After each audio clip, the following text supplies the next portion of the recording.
Chers amis, il y a quelques semaines, je lisais dans un grand journal français un reportage intéressant sur les jeunes prêtres.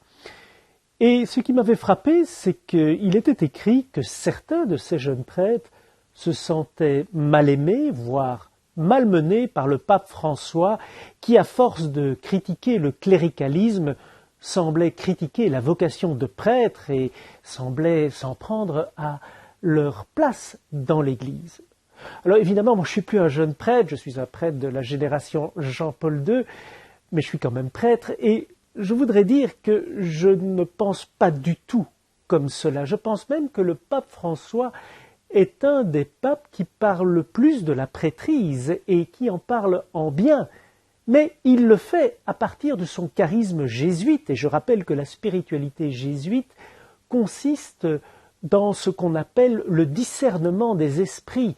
La spiritualité jésuite consiste à démasquer l'esprit mondain, l'esprit du monde, pour que l'esprit du Christ, l'esprit du royaume, puisse régner. Et c'est exactement ce que le pape essaye de faire quand il parle des maladies de la curie romaine, mais aussi quand il parle de la prêtrise ou de tant d'autres situations dans l'Église. Alors, il y a quelques semaines également, il a parlé à des prêtres et il disait qu'après quelques années d'ordination, quand on a les déceptions, quand on a les premières fatigues, 3 tentations se rencontrent. La tentation de la compromission, la tentation de chercher des compensations, la tentation du découragement qui nous rend amers. Eh bien, quel prêtre de ma génération, ou ayant en tout cas quelques années d'ordination, ne se reconnaît pas dans ces tentations qu'il a eu à combattre et qu'il continue à combattre pour que son ministère puisse être effectif aujourd'hui encore. Donc, je le répète, le pape François essaye au contraire d'aider les prêtres en invitant au discernement des esprits. Et en cela, il fait comme le Christ. Que je sache, le Christ ne caressait pas ses disciples dans le sens du poil en disant « vous êtes formidables les amis ». Il les bousculait, il les rudoyait, non pas parce qu'il ne les aimait pas, mais parce qu'il souhaitait qu'ils deviennent vraiment des apôtres du royaume et qu'ils ne soient pas des êtres mondains. D'où d'ailleurs les 2 gestes ultimes qu'il leur laissa au soir du jeudi saint. L'Eucharistie, qui est le cœur du ministère du prêtre, mais aussi le lavement des pieds, et les 2 sont liés. On ne peut pas célébrer l'Eucharistie si on n'est pas l'homme du lavement des pieds. Et je rappelle qu'un prêtre ne doit pas aller laver les pieds des autres du haut de son statut en disant « tu vois, je viens t'aider, regarde comme c'est bien ».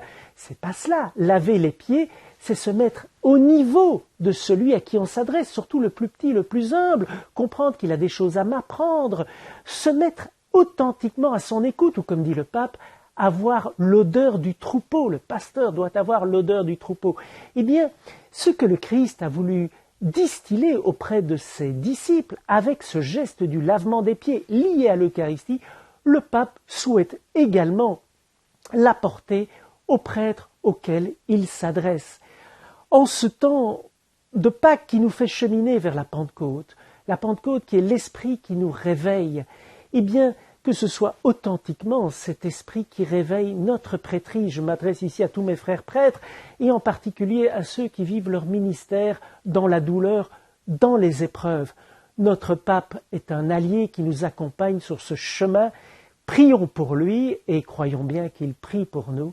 Je souhaite à chacun une bonne journée.